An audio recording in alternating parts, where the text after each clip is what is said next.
Hello and welcome to another Demon 212 XBL review. Today I'm going to be taking a look at Warhammer 40,000 Kill Team, which if you've never played it before, it's a shooter game, dual analog, very similar to Dead Nation and things like that.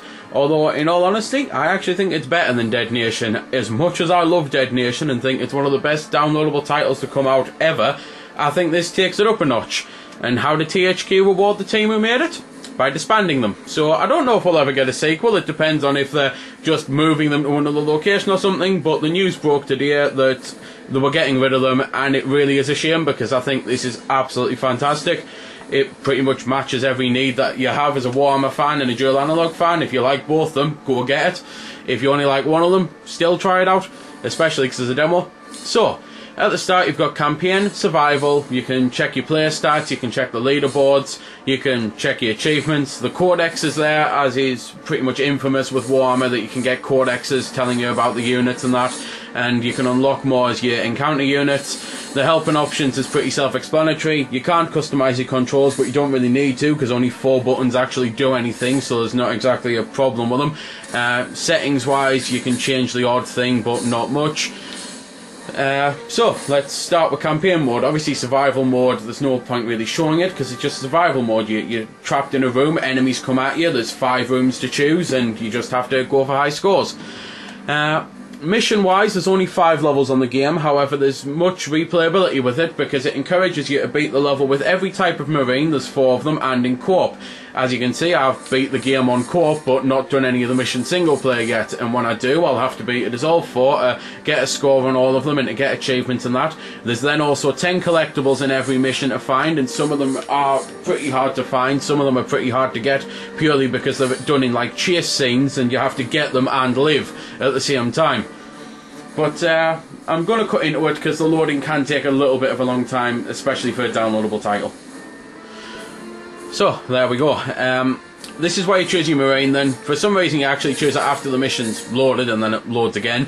But there's 4 types. There's a librarian, a vanguard veteran, a tech marine and a stern guard veteran. They've each got a special ability, and I will try to show all the special abilities off, even if it's just in a quick music montage that my brother will end off hitting me for having to cut that together. You've then got different weapons that you can unlock as you go along. So you start with a heavy bolter with the stern guard, and then you can get a plasma cannon and a missile launcher with the librarian. You've got the power sword, the force sword and the force sword epic, chain sword, power axe, lightning claw with a vanguard, tech marine, bolter, plasma gun, melter gun. Sounds amazing, really isn't. Really disappointed with it because I like melter guns on Warhammer games, and I think this doesn't do the name or anything like that justice. You can then unlock perks, which are things like you can give yourself extra range damage, extra melee damage. The power-ups you can collect, you can make them last longer, you can make your special move charge faster, you can hold extra grenades.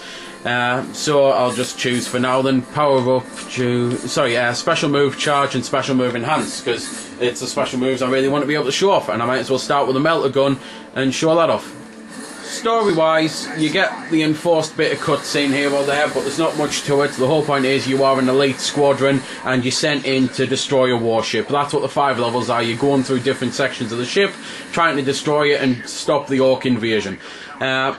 Couple complaints right from the start. Unfortunately, despite having 4 marines, it's only 2 player. There's no online co-op, so those who don't have friends, and I'm sorry I'm not being blunt here, but that's the reality of it. Those who don't have friends aren't going to be able to play the co-op. However, it's not co-op specific content. You can quite happily do everything on 1 player, and it's more than a good enough game to play it 1 player. Although there will be complaints of why hasn't it got online, etc. and as I say, the dev team pretty much got disbanded, so I don't think it's ever going to have online either. Which is a real shame, because that leads me to the next complaint. It's annoying that you can only play as the Space Marines. Even if they'd kept the story the same and just added some like costumes to be able to play as Eldar or something like that, because they were my favourite, then that would have been a bit nicer. But yet again, Space Marines are the only thing that gets any love in the Warhammer franchise, which is a shame, because as I say, I am personally an Eldar fan. It's what I used to collect and paint, it's what I used to play as on the multiplayer with Dawn of War, it's what I'll play as on Dawn of War 2 on the Retribution thing. It's personally just, well, again, personal really. Anyway then, Gameplay, as I say, it's a dual analog shooter, and the melter gun, the reason why I hate it is it's just this beam of light that works well on light grunts, but anything else, it's just so pathetically weak. Even with the 25% damage, it's unbelievable. There's power-ups on the game that you can get for double shot on that, but as they don't work on the melter gun, I'm immediately going to show off this guy's special, which is he plants a turret that fires for you, and then cut into someone else to show off their special. No fear. So, things I can quickly mention while I'm getting the Stern Guard's ability up. The game, as I say, is co-op and two-player. You can't both be the same Marine, and there's also two Marine types. These are the shooter ones that I've shown up first, but there's also melee-based ones where they've got excellent swords. Every character has a melee and a shooter weapon. It's just, depending on which type you are, depends on how good they are. For example, I can do a shoulder barge and gun, whip, pistol whip type thing, although obviously it's not a pistol, it's a plasma cannon, but whatever. And it's incredibly weak, and I never use it in all honesty because of that, whereas with the sword guy, he's got an incredibly weak gun, and I never use that because the only times you have to use it are when you have to shoot something in the distance, which if you're playing co-op, best tactic is one of you takes the sword guy, one of you takes the gun guy. Anyway, the power-ups, I can at least show this one off now. It's dual shot. It means I fire 2 bullets instead of 1. You can get 3, like a treble shot and a quad shot. And the power-ups only work for the player collected. However, you've got a bit of a radius where you can be next to your other player, like your mate, and he gets the benefits too. So one of you could collect rapid fire and the other collect quad shot, and both of you would have 3 times the fire rate with 4 times the shots, which is incredibly cool. It's really nice that abilities like that do carry over. Same with invulnerability, and when you collect health, you can you get an immediate health boost and it fills it up pretty much, whereas the other person just slowly fills up. So sometimes, even if you don't need health, it's worth taking because it lasts a little bit to generate, and so as you're getting hit, you'll constantly heal. Now, all of this might make the game sound incredibly easy. It's anything but. It's one of the hardest titles I've played, especially on single player, and it's brutal in places, and that's good because challenge is fun. Quite frankly, the end boss, I died that many times, I'm definitely going to remember him for a long time, whereas levels on certain games on certain consoles, I've already forgotten I beat them 6 months ago.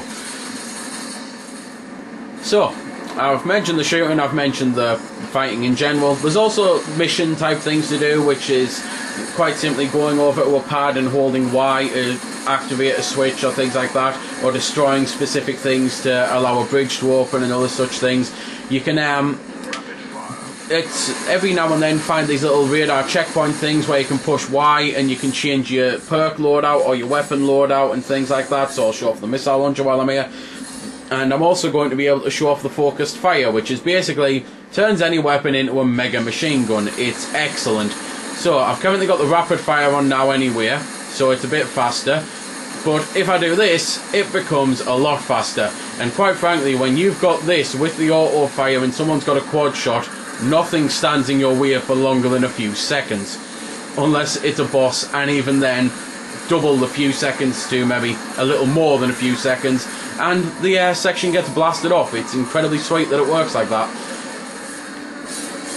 So, in an attempt to make less cuts, I've chose both the melee characters, and you just basically bash the A button to do your attacks. This guy flies around a bit, clawing manically, and then explodes. That's his special. Whereas this guy does very similar, only without the flying around slashing like hell. He just simply creates like a bit of a vortex thing and explodes, a la that.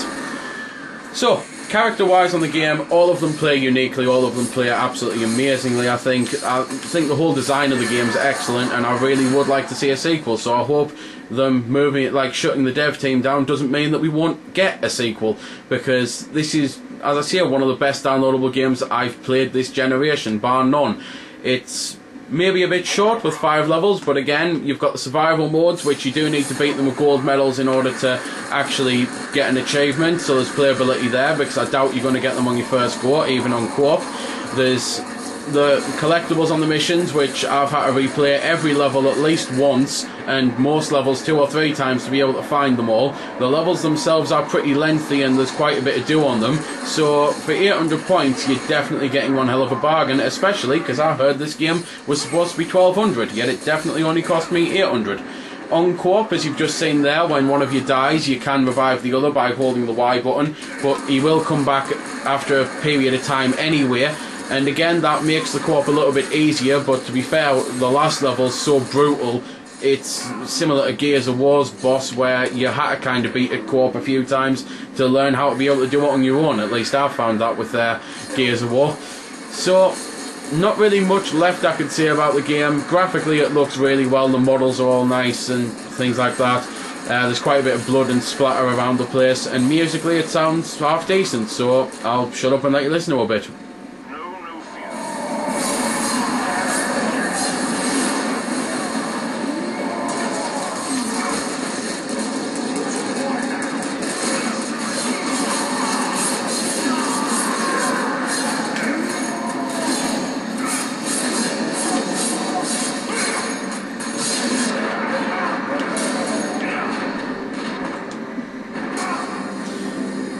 And pretty much the only other thing I can say after that little bit of music is that playing this game with two pads on your own is so difficult, it's unbelievable, so don't try it, not that anyone would.